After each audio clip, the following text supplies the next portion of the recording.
Next one here is a bit of a gratitude story. Comes to us from a gentleman who goes by Doc Photon. Thank you for your content. I expect no reply and hope that you accept my message in brotherhood.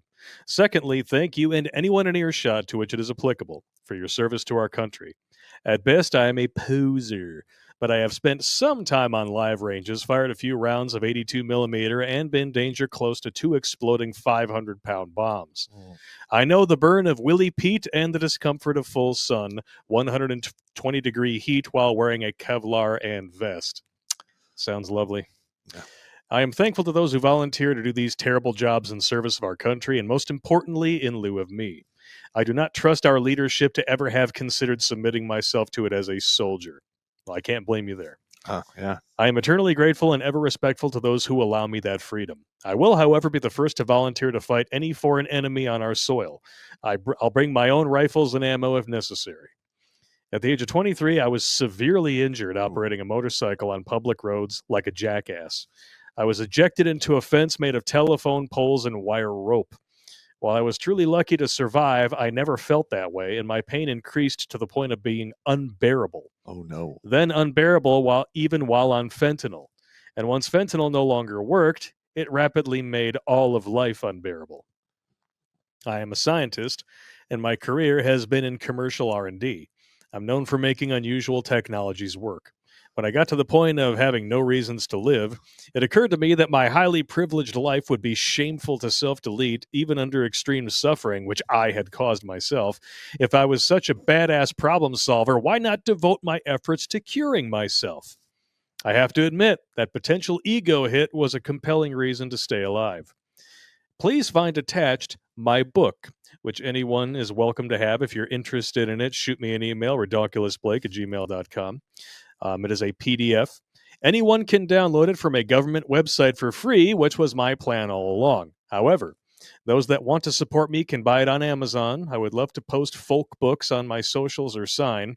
I understand any and all resistance, and I would be happy to debate concerns. But the techniques that I describe in my book, socials, and podcast are my best efforts to capture what I have done for the last 7 years. All right. I will be 48 in March, and he has gone from living in unbearable pain to running a 25-minute trail 5K. All right. The only running I've done in my life was in these last 4 years. I can now do well north of 50 push-ups, have abs, and have run the Grand Canyon twice. Fuck yeah. Running is equivalent to adding a cataminoid to my treatment, and vigorous movement and strength training were just as essential as the medications to my full recovery. I believe few people other than soldiers suffer the sorts of physical trauma that I suffered in my accident.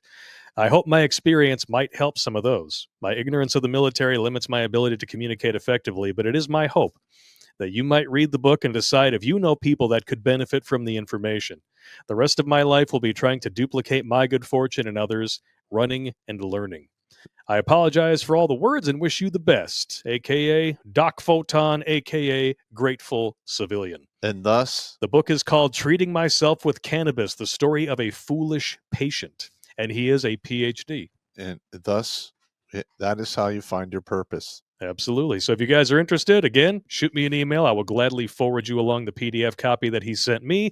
Or if you want to do a search for it yourself, again, Treating Myself with Cannabis, The Story of a Foolish Patient. It is 95 pages, and he says anyone is welcome to download it for free, or you can purchase it on Amazon if you would like to support him. And we're not being paid for this. No, we're not being paid for this. I read it. It's something that I personally happen to believe in, so I was like, why the hell not? Yeah, I had a supply sergeant, and he had injured his back, in the military 2 or 3 times. And he finally medically retired after like 24, 25 years. And he was only retired for 8 or 9 years when I got the word that he had self-deleted. And the reason is he had an additional 4 or 5 surgeries, and it just made things progressively worse. Ugh. And he just said, "Hey, I've done everything I can do. I can't take it anymore. I'm done." I get that. And he was in his late 50s. Yeah. Yeah. He was a damn good supply sergeant, man. Oof. That dude made shit appear out of nowhere. Yeah. In exchange for German scat porn, of course. Ah, he, he did some horse trading, but I never heard him do any scat porn trades. I would hope not.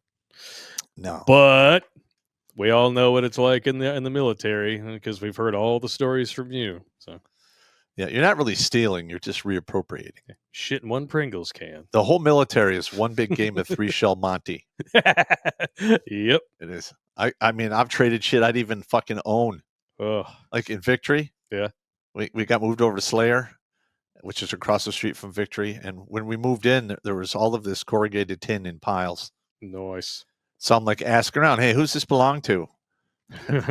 Like, oh yeah, it was this engineer unit, but they've already rotated back out. And I'm like, oh. So I traded that shit. I didn't even own it. Of course. You gotta do what you do. You just gotta. I'm like, all right. And I'm like, literally, I made so many fucking horse trades. I'll be like, all right, well, I need fucking 4 tires for Humvee. What do you take in trade? Well, you could wait in line. I'm like, I didn't say wait in line. What do you take in trade? What could do? Your mom. And I would go down the list. I got pallets of beer. I got a I don't know, like 4 or 5 tons of corrugated tin. And they're like, yeah, corrugated tin. What are you talking about, bro? Where's it at? I go, I'm not telling you where it's at. I'm just telling you I have access to it. It'll cost you 4 Humvee tires or some other shit. I remember the trade.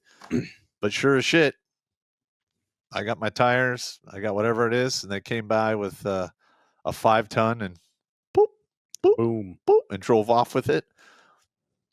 No paper, no trail. I know nothing. Oh! I know nothing. I see nothing. I hear nothing. Yeah. Watch Grunt Speak live every Tuesday and Thursday at 8 p.m. Eastern. And if you want to join Pop for Supporter Sundays, go to redonkulous.com/donate and make a monthly pledge. A link is in the Meat Gazer box.